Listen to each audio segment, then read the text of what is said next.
Bienvenue dans cette vidéo et merci d'avoir cliqué. Pour ceux qui viennent de tomber par hasard sur cette vidéo, vous êtes actuellement dans mon jardin gourmand ou plutôt mon jardin aussi sauvage. J'ai décidé de remanier toute une partie de mon jardin et d'en créer un nouveau. Un jardin pas comme les autres, un jardin complètement sauvage où on laisse les plantes pousser, on n'a pas trop d'entretien et surtout on va installer des plantes qui sont comestibles et avec lesquelles on va pouvoir être plus autonome, on va pouvoir réaliser des recettes, on va pouvoir en fait se rapprocher un petit peu du vivant et comprendre un petit peu peut-être une autre dimension du jardin qu'on a dans notre culture.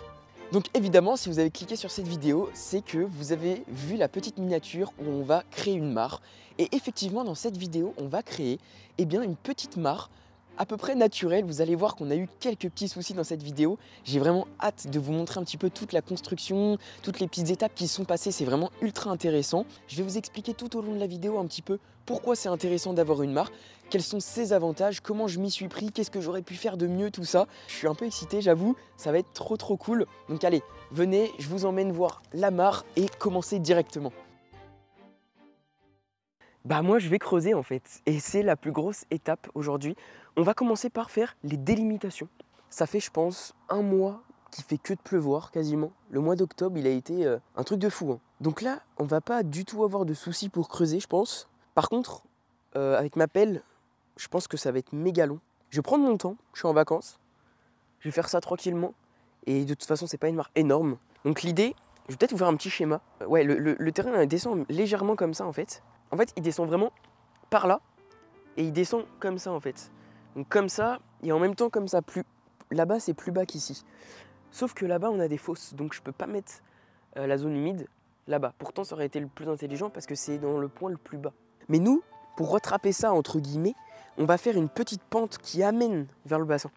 Et en fait, l'eau, elle va ruisseler dessus. Enfin, c'est l'objectif. Honnêtement, je suis pas du tout pro en bassin, absolument pas.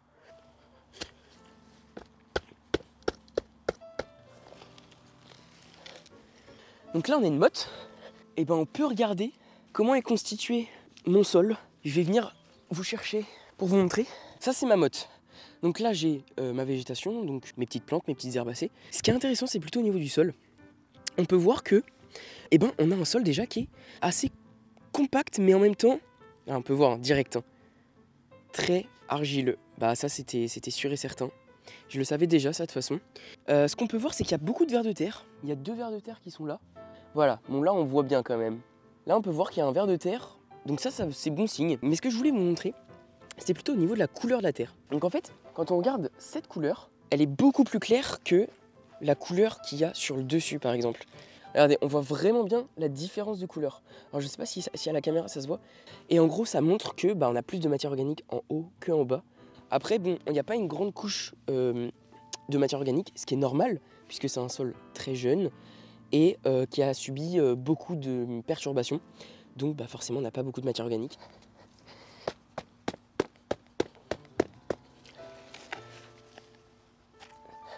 Oh, mais les mottes que j'enlève par contre, je suis obligé de casser toutes les racines. C'est un truc de ouf tout ce qu'il y a. Hop. Sinon ça va pas être pratique. Ça c'est cool. Après vu comment c'est humide en même temps. Oh la vache. En vrai, je peux m'essuyer les mains dans l'herbe. Et ça marche bien. Quel gros débile à faire ça.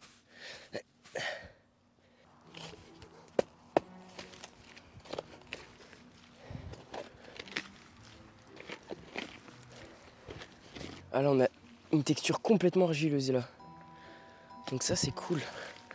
Pour le bassin.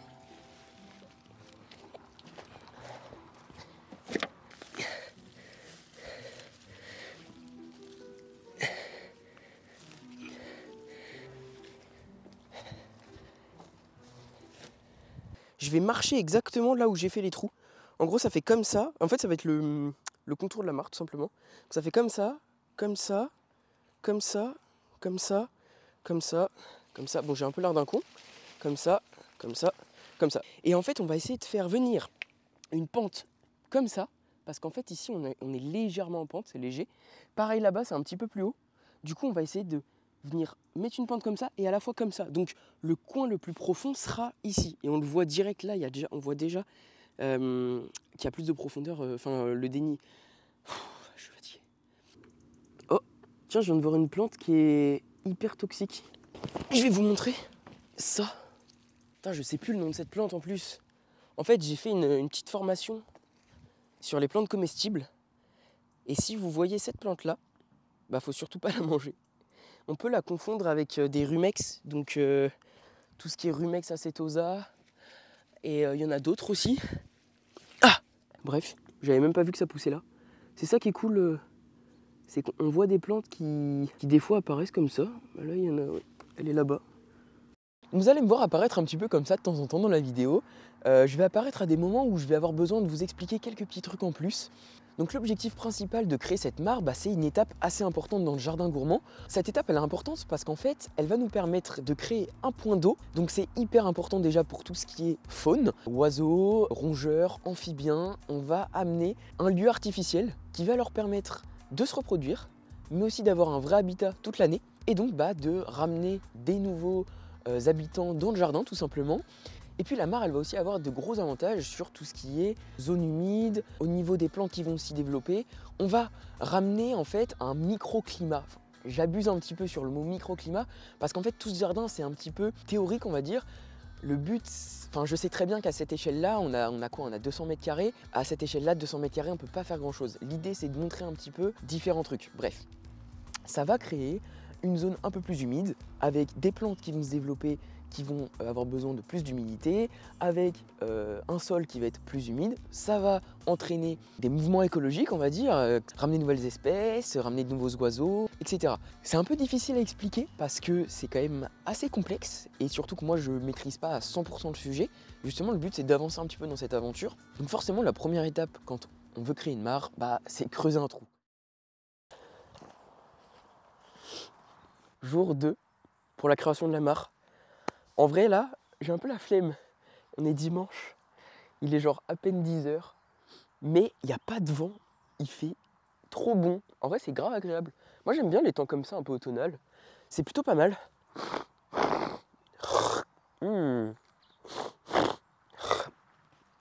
Désolé pour ça.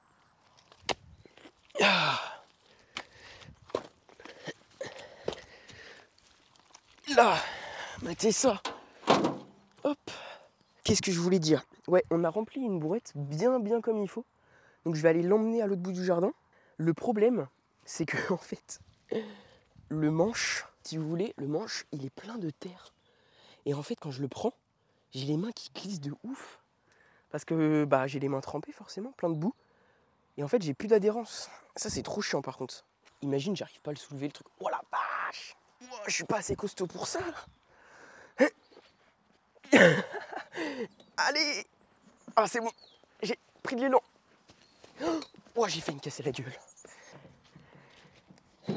Et c'est reparti.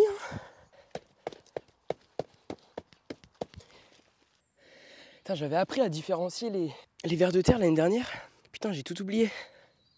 Il y a... En fait, j'aimerais bien vous remettre un schéma, ouais. Ça pourrait être trop intéressant. Il y a ceux qui sont assez sombres. Et il y a ceux qui sont un peu verts. Et il y a ceux qui sont plus clairs.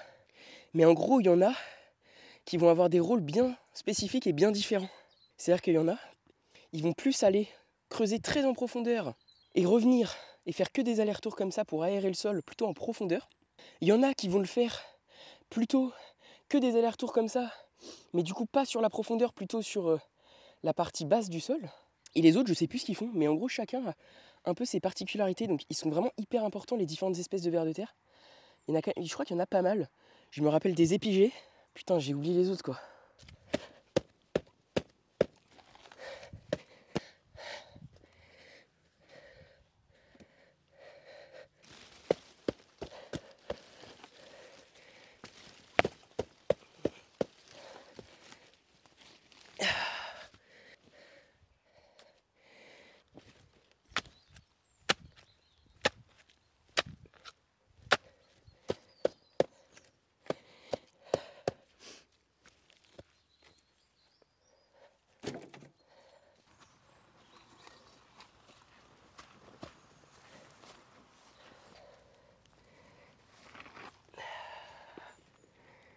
Et ben, ça c'est un beau bestiau ça.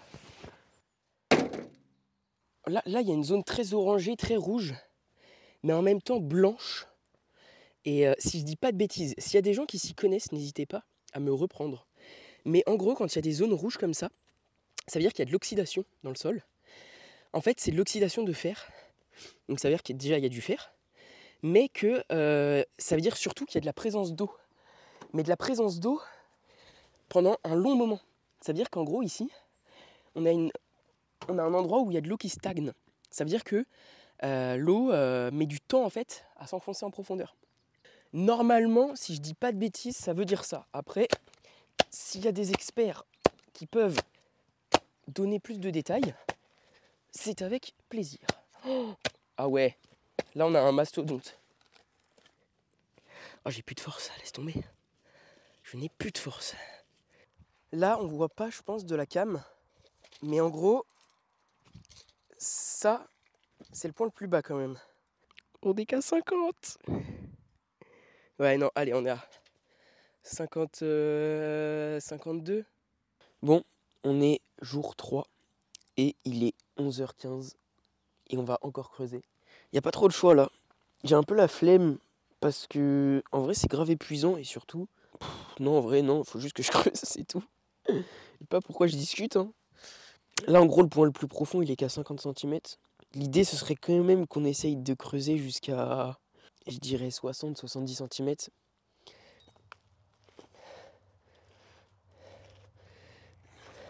Le problème c'est que là plus on creuse, plus il y a de cailloux. Bon donc là, j'ai bien creusé quand même. Je pense que j'ai refait une brouette. J'ai élargi un petit peu les côtés. Parce que du coup on va devoir, pas remblayer, mais on va devoir remettre une épaisseur bien comme il faut d'argile. On va essayer de tasser un maximum. Peut-être que je vais ramener le tuyau d'eau, même si c'est déjà mouillé, pour vraiment détremper et que je puisse vraiment bien caler l'argile. Je sais pas trop encore comment trop faire. Il y a une pierre là encore à enlever. Mais ce que je voulais surtout voir, c'était la profondeur, si on en a gagné un petit peu. On était à 54, je crois, hier. J'ai pas creusé tant que ça. Hein. Ouais, là, on est à 60. En gros, l'idée, c'est de ne pas mettre une mare isolée toute seule, avec des petits cailloux tout autour, etc. Et que ça fasse vraiment mare de jardin. L'idée, là, c'est que ça fasse mare naturelle. Je suis un peu perplexe parce que je ne sais pas si ça va marcher. Et en fait, ce qui serait vraiment, vraiment bien, c'est qu'il y ait toujours de l'eau dans cette mare. C'est-à-dire que, peu importe l'année, il y ait au moins, je vais dire, 5-10 cm d'eau. Ce serait vraiment trop bien, surtout en été. S'il y a vraiment, même 5-10 cm d'eau, ce serait vraiment nickel parce que ça pourrait permettre à des espèces de survivre l'été. Alors 5-10 cm, peut-être que j'abuse un peu, mais il faudrait au moins qu'il y ait, on va dire, 20 cm toute l'année, ce serait vraiment trop bien. C'est pour ça que le fond, c'est le truc que je vais essayer de boucher le mieux. Je pense que c'est le plus logique en tout cas, parce que c'est l'endroit où j'ai vraiment pas envie qu'il y ait des fuites quoi. Et puis on va pas aller bétonner, hein, ce serait débile. Ça a cassé. Aïe. Mais non mais je fais que de me casser la gueule.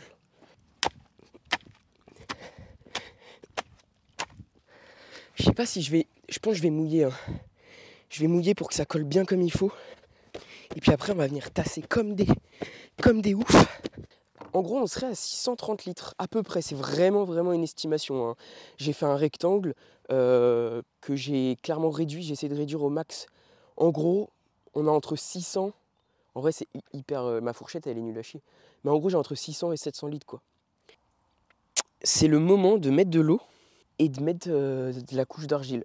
Je sais pas pourquoi, mais je suis pas serein à faire ça. J'ai l'impression que ça va pas marcher du tout.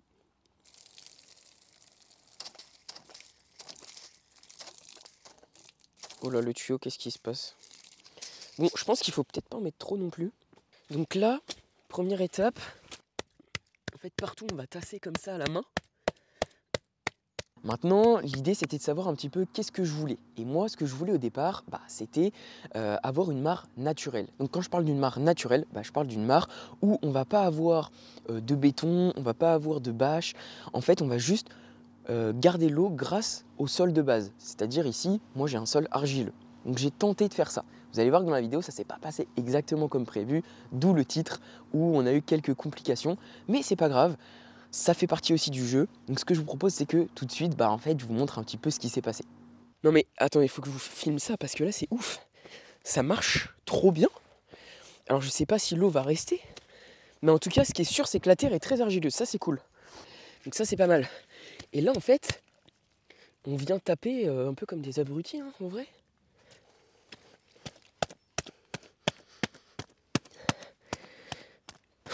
Mais en fait vous avez juste à aller à la fin de la vidéo pour voir si ça marche. Mais faites pas ça s'il vous plaît. Restez avec moi, parce que je ne sais pas là si ça va marcher. Je n'en sais strictement rien. Et c'est vrai qu'il y a un moment, je commençais vraiment à avoir des doutes sur est-ce que mon projet allait marcher. On le voit, pendant que j'étais en train de faire, je doutais déjà. Et je me disais, mais est-ce que l'eau va pas du tout s'infiltrer directement et en fait ça va pas marcher du tout. J'étais vachement sceptique, je me disais mais comment je vais faire parce que j'ai jamais fait ça. Donc je continue à fond dans mon truc et tout ça, mais je garde toujours un peu en tête le fait que ça risque d'être un peu compliqué.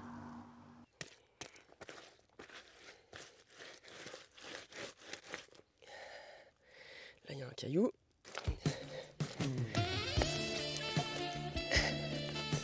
Ouais, là l'objectif ce serait de faire un peu plus doux. T'imagines, je dois mettre 10-15 cm d'argile là. C'est aberrant.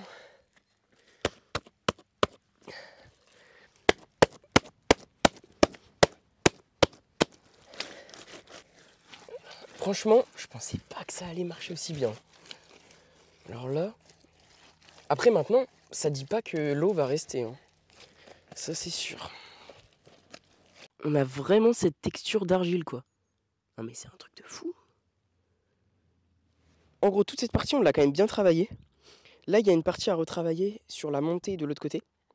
Et après, on va travailler tout ce qui est bordure. Parce que il faut que ce soit assez doux. C'est-à-dire que ici, c'est vraiment pas mal. Ça permet à ce que s'il y a des animaux qui tombent dedans ou qui se font surprendre par la profondeur, et en fait, ils puissent remonter. Il va y avoir d'autres solutions possibles. Il y aura des branchages, Vous allez voir, on a d'autres solutions. Mais c'est assez important de faire ça. La partie profonde, du coup, là, je pense qu'on a perdu facile 10 cm. Donc là, je pense qu'on est à 50 de profondeur. C'est pas énorme. Je vais voir si je peux creuser un peu plus, quand même. On va voir ce que ça donne. Mais là, j'ai trop faim, là. Allez, let's go. On va manger. Mais en fait, je viens de me rendre compte d'un truc. Là, j'ai pu prendre un peu de recul sur ce qui s'est passé. Je vous fais une vidéo sur un trou. Et là, je lisse le trou. Mais c'est tout. En fait, c'est trop nul. Non, en vrai, je rigole. J'espère que ça vous plaît. Je trouve ça trop cool de faire une mare. Même si en vrai de vrai, c'est vrai que c'est juste un trou, quoi. C'est ce que je me suis dit. Il n'y a rien de très passionnant. Après, franchement, je sais pas si je dois y croire à fond à cette histoire. Mais on va tenter, écoutez. Donc j'ai quand même passé 2-3 jours à creuser le trou, ça m'a pris un peu de temps, un peu d'énergie, mais c'était plutôt cool honnêtement. Par contre, la deuxième étape, ça a été, une fois que le trou était fait, de lisser. Parce qu'en fait, vu que j'avais une terre très argileuse, il fallait que je lisse toutes les parties pour essayer tout simplement d'imperméabiliser le bassin. C'est tellement stylé! Waouh!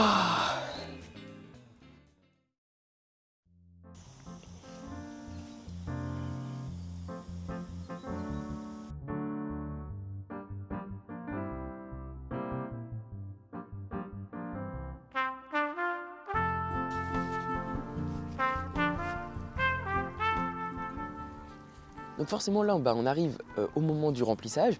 Je suis tout content, je remplis le bassin et puis je reviens le lendemain et je me rends compte que ça marche pas du tout. Je me rends compte que l'eau, en une seule journée, elle est complètement partie dans le sol en fait. Donc là je me dis, punaise, moi je pensais que ça allait tenir 1 semaine, 2 semaines, 3 semaines quoi. Pas du tout, un jour. Donc bon, c'est pas grave. Et je me dis que cette vidéo c'est un peu un test aussi pour montrer un petit peu toute l'aventure, que c'est pas grave, j'ai creusé quand même. Mais du coup, la technique maintenant ça va être aussi simple que ça, ça va pas être possible de faire une mare 100% naturelle. Donc ce que j'ai fait c'est que j'ai commandé une bâche et on verra dans une prochaine vidéo. On va aménager toute la mare, on va la remplir, on plantera et j'ai hâte de vous montrer tout ça au printemps quand ça va commencer à pousser, cet été quand on va commencer, j'espère, à entendre peut-être des grenouilles, à voir arriver des libellules, à voir arriver des insectes. On va faire tout un truc super sympa, mais c'est vrai que dans cette vidéo là, c'est un petit peu un échec quand même. Après voilà, c'est aussi important de montrer ça. Moi ça me dérange pas du tout de montrer ça, je trouve ça même plutôt cool la petite aventure de ça. Maintenant c'est vrai que comme je le dis à un moment, c'est un peu juste une vidéo où je creuse un trou, mais bon, c'est pas très grave.